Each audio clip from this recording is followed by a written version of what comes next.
went ahead and just put a layer at the bottom of the pan with oil. You know, just vegetable oil as far as that goes, because what we're going to do is we're just going to sear this as far as that goes. And we're going to season it with a couple of onions as well.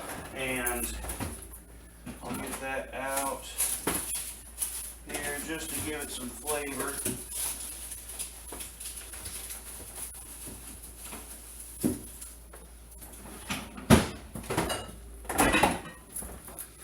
I'll get those chopped up.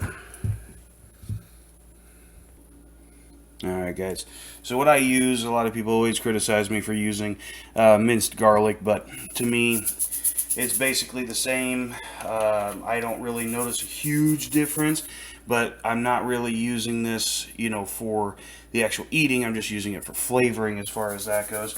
So what I do is I've got the oil kind of preheating a little bit. I'm just going to sprinkle the bottom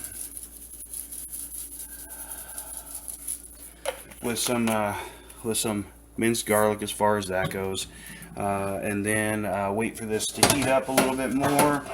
I've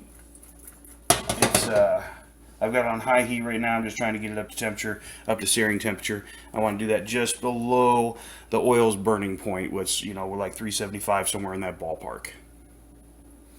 Oh, and I should mention also that I'm using an 18 quart pan. I'm doing 2 corned beef briskets at the same time, so I just need a little extra space, you know, as far as that goes. You don't normally need this big of a pan, but we're having a little get together tonight. Even though the coronavirus has kind of shut us down from going to the bars and stuff, but my wife and I and a couple other couples are getting together. We're gonna, of course, exercise social distance as far as that goes, but we're going to get together, enjoy St. Patrick's Day together, and enjoy a few beers.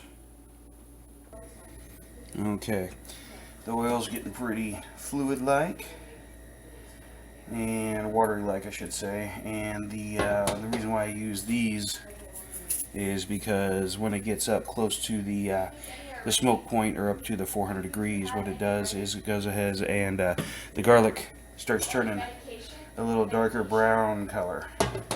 So we're almost there.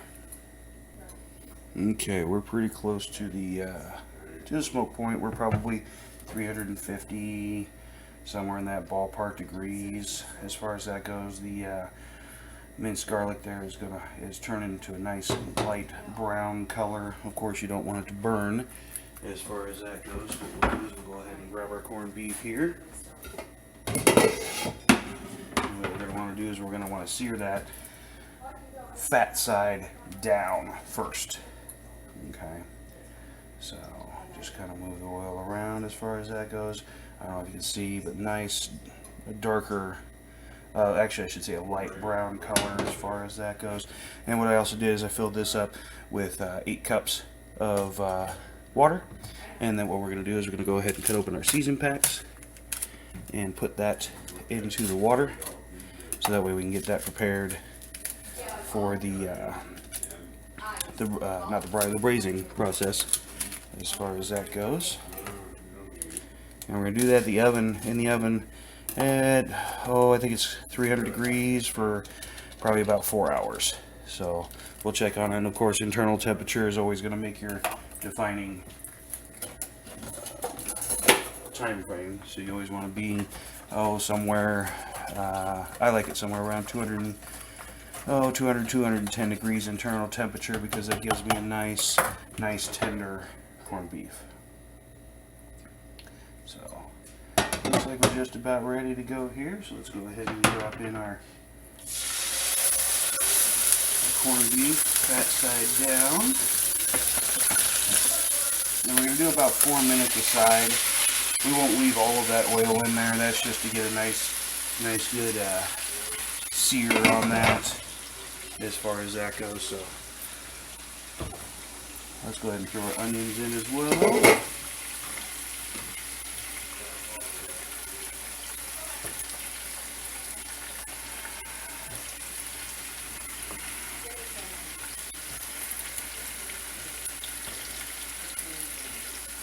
When these get done with the corned beef, oh lordy, they taste almost like candy. Nice, tender, juicy. Oh, turn out really well. But it gives the corned beef a lot of good flavor too. There we go. Let that go for about 4 minutes, 4 or 5 minutes, and then we'll flip it over. Alright, it's actually been about 7 minutes or so. So let's take a look at this. Let's see what we've got here. Yeah, not bad. Get the other side here.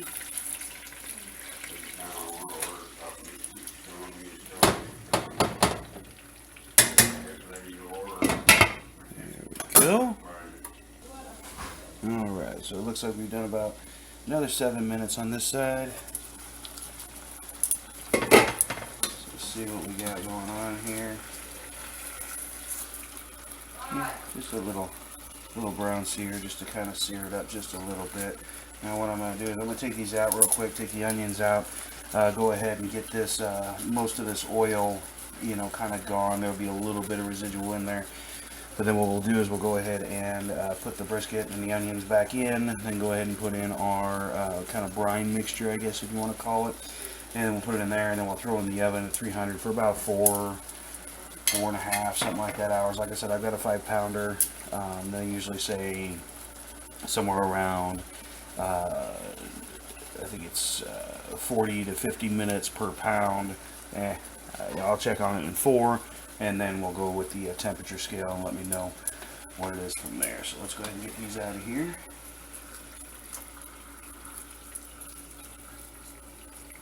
I washed and cleaned my plate here.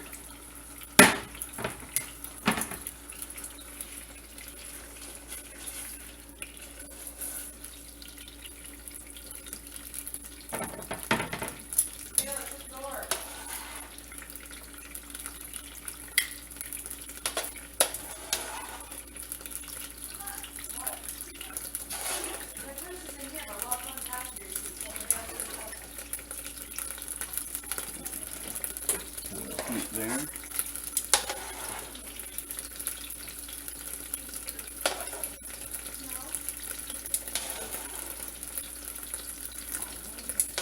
I said, I'm not going to take all of it out. All the oil and garlic, minced garlic and stuff like that. It'll just be a lot of the oil as far as that goes, because I've got a lot of broth in here already from the brisket itself.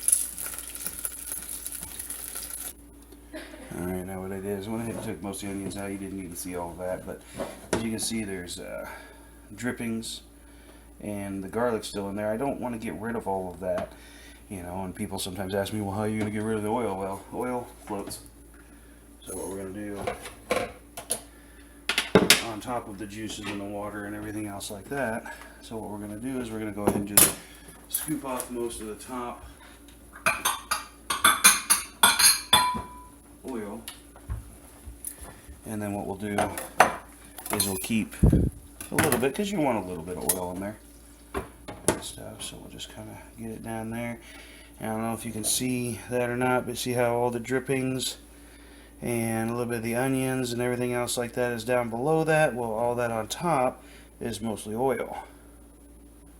So we're just going to take that out like this here. Try not to grab too much of the garlic and the drippings and stuff like that. We're just going to skim the oil off the top best we can.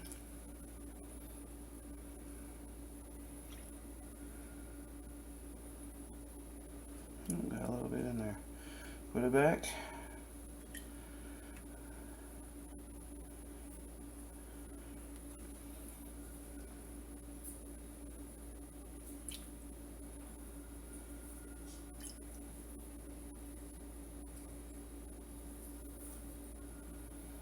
Not going to be able to get too much more here without taking out the drippings and the other things that I want to keep in there. So, yeah. And as you can see, I don't know if you can or not, but you see when I pull it up, you can see there in the middle the oil is on the outside, and the bottom is the drippings and the garlic. well, that's what we want to keep. So I think that's enough oil being rendered out of that. For now, we'll grab just a little bit more. We're going to lose a little bit of the drippings, but it should be alright.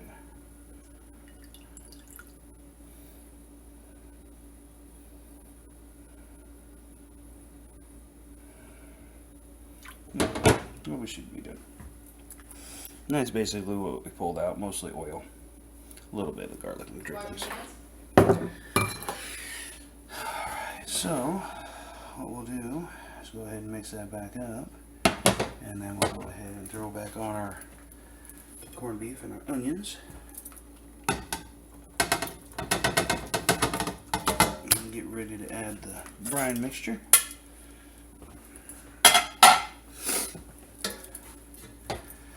Okay, so what I'm going to do is I'm going to do these with the fat side up. Okay, remember this was the this was the flat side, or the lean side, so we're going to do the flat side up. Alright, so we've got our oven preheated. Once again, this is the lean side here. You can see all the graining as far as that goes. But then we're going to do the fat side up. And what I like to do, just to keep it from burning in the bottom, even though it's only in 300 in the oven and stuff like that, I like to put a little bit of the onion peels and everything underneath. It does add some flavor that way as well. Gives it kind of like a little pad to rest on and kind of ferment and stuff like that. So that should be good. Now we'll go ahead and add our brine mixture.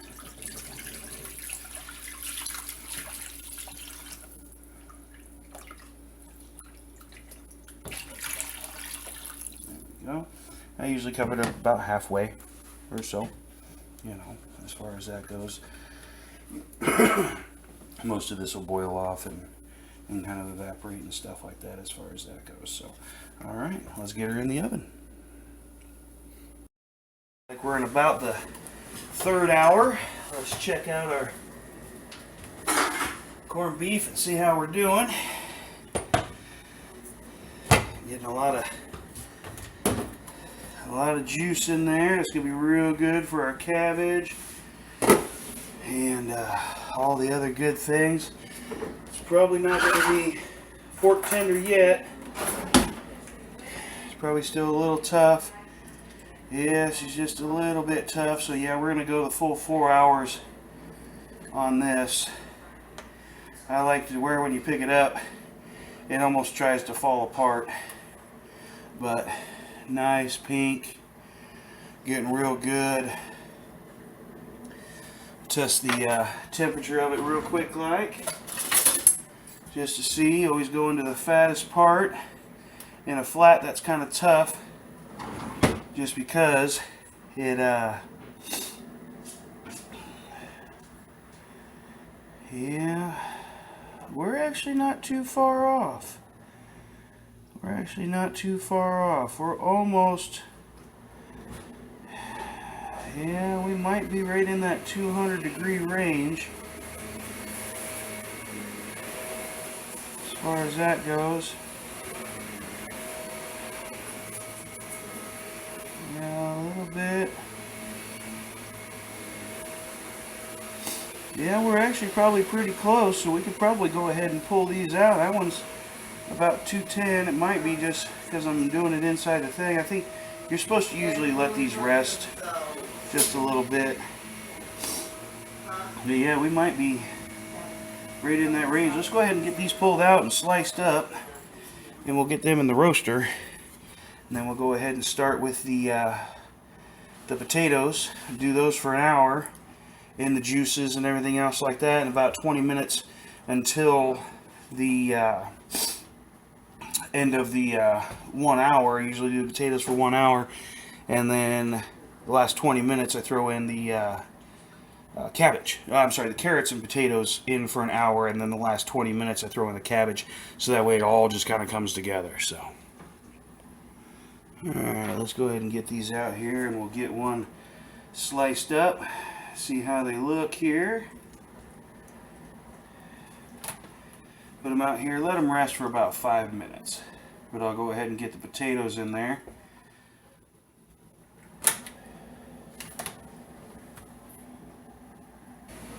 Alright, go ahead and start adding the potatoes here. And they're basically just red potatoes, but I like to take all the bad, big dark spots out and big eyes and stuff like that. So it's just aesthetically a little bit more pleasing for me. Like I said, we'll add the potatoes and the carrots. I'm adding 5 pounds of potatoes and 2 pounds of carrots with 5 pounds of the corned beef. Should make enough for quite a few people. I think out there tonight we're gonna have under 10. No, it'll be probably about 8 people or so out there kind of gathering for, like I said, St. Patty's Day, and it should be a fun time. Have a few beers, a few drinks, things like that. Alright, the last of the 5 pounds here going in.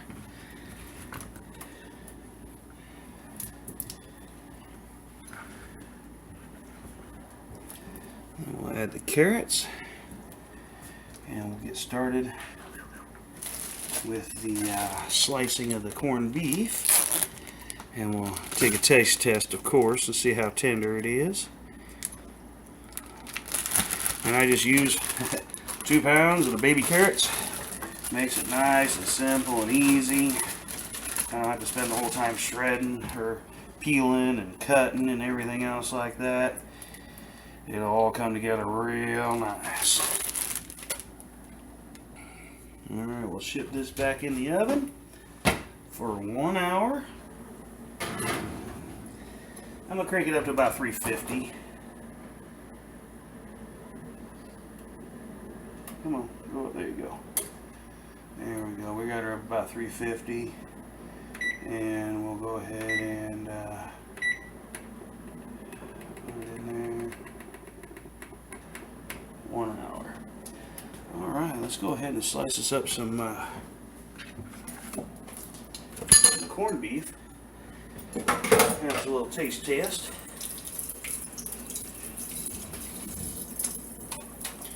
Now, when you're slicing this corned beef, what you want to do is you want to slice it against the grain, is what they call it, but perpendicular to the grain. So if the grain, and you can see the grain in here, if you look this way, hopefully you can see it. Ooh, she is tender.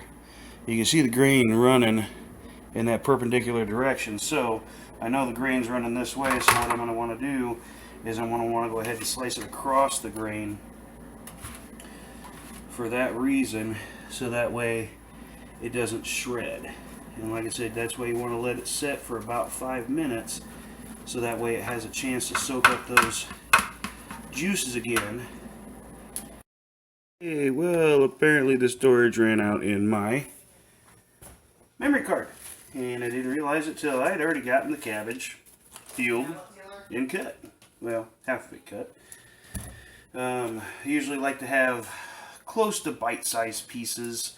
As you get into here, I cut out the core, the stem as far as that goes, but I like to have close to bite-sized pieces. These long pieces here you can usually kind of cut in half just real quick, but for the most part just easy eatable sizes as far as that goes. And we'll just tear this one up just a bit. Fell off the other one. So we still got about 32 minutes to go on the potatoes as far as that goes in the oven. I believe at 350 degrees. Going inside the brine or the drippings or whatever you want to call it from the corned beef. I've got one more cabbage head in here to go ahead and peel. It's a little bit smaller than this one, but we'll go ahead and peel it down and get it cut up, and then we'll get it thrown in there with the potatoes. And it should, by the time the hour's up, I'll just get back with you here in about 10 minutes. Okay, let's go ahead and get this pulled out. And we'll add the cabbage. We're at about our 20-minute mark.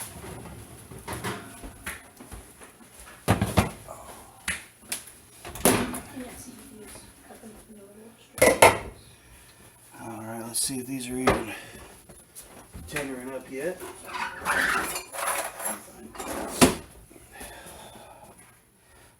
still pretty tough. So, yeah, we're not fork tender yet on any of these. So I think what we'll do is we'll put them back in and we'll let her go a little longer.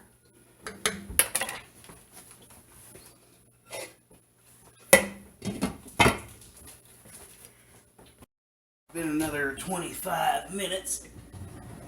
Let's check and see if we're any closer here. Oh, carrots are starting to split a little bit. It's a good sign.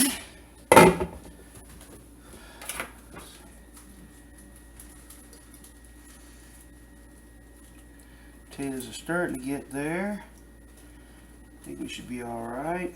I'm going to have these in a roaster for a little while everybody gets there and stuff like that. So yeah, let's go ahead and add our cabbage in here.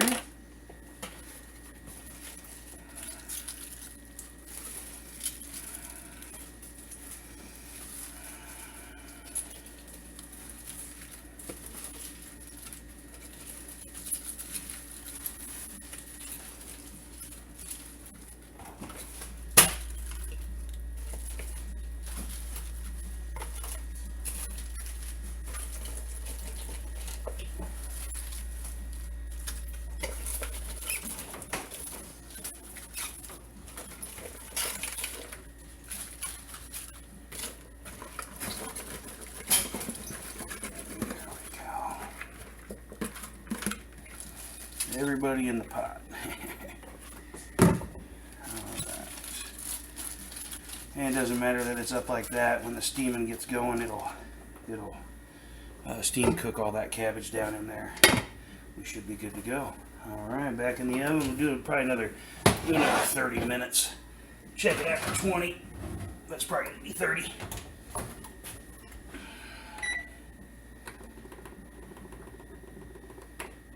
There we go. Dang thing keeps turning off. Yeah, we're starting to wilt down a little bit. It'll do a lot more of that in the roaster oven and stuff. We still got, what, about 3 hours until we eat. So, put this on here. Put a little mixing down in.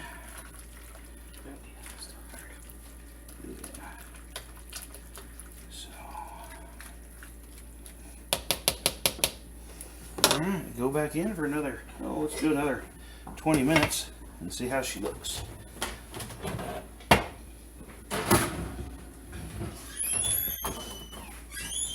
Come out of the oven. And we're getting there, but I don't think we're getting there quite fast enough. Like I said, I gotta get going here in a little bit, and these will probably finish off in the roaster, you know, because like I said, they're going to be sitting, I think right now, 4:45, we won't be eating for another couple hours. So it's one of those things where, you know, they'll probably finish off. If not, potatoes might be a little tough, and the cabbage might not be as soft as we like it. It's just the way that it goes, you know, but we'll have all the foodies out there give me their professional take on all of that there. So looks like I'm going to throw these in for about another 10 minutes or so, and then we'll go ahead and pull them out, put them in the roaster, get it packed up in the truck, and we'll head on out to my buddy's house. Alright, let's go ahead and get this into the roaster. The roaster's been warming. I had the corned beef in there on about 180 or so, but I'm going to kick it up to about 250. And we're going to go ahead and put in the potatoes, carrots, and cabbage into my roaster, so that way I can get her transported out to my buddy's house, and we can get started working out there on that and enjoying our party. Okay. So we'll let that go in there while we're out there doing that, and then the in-between time will be, oh yeah, it smells wonderful. In the in-between time we'll be snacking on this. And so what I think I'm going to do is I think I'm going to end this video here and go ahead and head on out there and stuff like that and enjoying some corned beef, and hopefully I can give you some updates on whether they enjoyed it and liked it or not. We'll see. And what I always do with my corned beef, because I make that first and stuff like that, I always kind of wrap it up like this just to kind of keep it somewhat moist. I don't want it completely dried out as far as that goes. But I wrap it, cup it, and then make sort of like a little boat out of it so it can just sit on top like that when we go out there. So that way it still keeps it warm, but everything down below is all wet and soppy and stuff. When I get out there, you know, I'll probably put this in something else. Somebody else is bringing out some corned beef, so I just might mix it in with theirs or set it up next to theirs as far as that goes. That way we can have a little taste test. But like I said, if you want to check out the next video, it'll show the taste testers. See you then.